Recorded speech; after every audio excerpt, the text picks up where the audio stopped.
płyrtk i gbyrsko skłeżnia. U jednego gbura była baro wielgo bida. Dłegłen miał upłe gardło, a dzeci jeżwiący. Witro miał bec mu cały majątk przeduni, a gdzełen miał łestać z białką a dzecama. Jego przyjaciele a sąsadze jemu nie chcele płemóc. Może besa jeden Cezji nad nim zmiłował?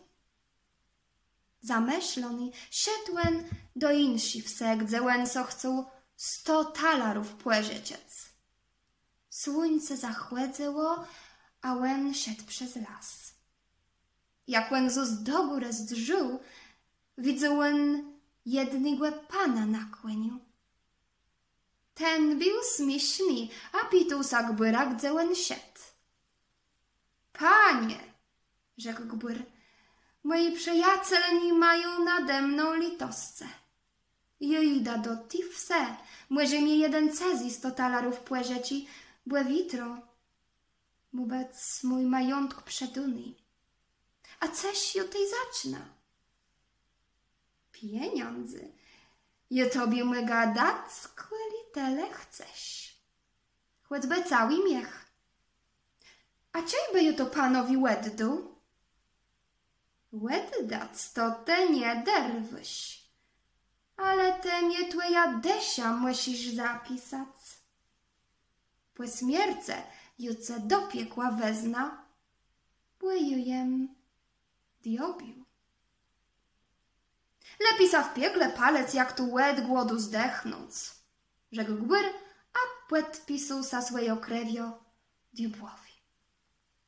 W nocy chcę diobił mu pieniądze przenieść, gbyr miał swoja długo skłeżnia na stodoł, a w słomiany dak wstawić, a diobił miał ja ful pieniądze wsepać. Gbyr przeszedł do dum, a płewiedł do swojej białce.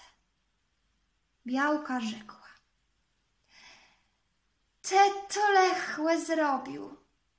W piekle jest źle, ale nie iście sa. I uciarta łesiuką. Białka wzęła długą skłeżnia, łużnęła zula, a wstawiła skłeżnia w słomiany dak na stodole. W noce przyszedł diobił z miecha pieniądze, a wsepał je w skłeżnia.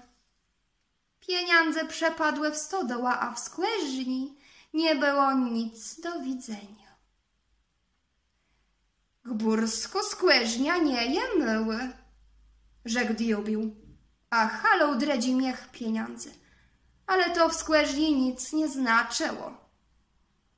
Tak łen wsepł jeż pianc miechów, wadzył a klenął, bo ju więcej talarów nie mił. W piekle łen so płeżyć u łedredzi głedił, błajeż jeden miszk, a siedł z nim do stodoły. Tymczasa była gbyrka na dak wlazło, a zaś topała skłeżnia wiechca słomę. Diobił przeszedł, a rzekł: ceż wam o ta za przeklętą skłeżnia? Ta nimo gruntu. A gbyrka na to: ciej te, twoich pieniędzy żałujesz, tej sepi skłeżnia fyl, a wes ja nazot. Ale przyudę, te musisz mnie pismo dać nazot. Diobił rzecze: tak wiele pieniędzy desia twojego chłopa nie je wart. Bierz pismo. Wsepł skłeżnia fyl, wzoł ja, a siedł z nią do piekła. A gbyrka sa z głupi głediobła wesmiała. I chłop zapłacił swój dług i bił wnet najbogatszym pana w całym kryzu.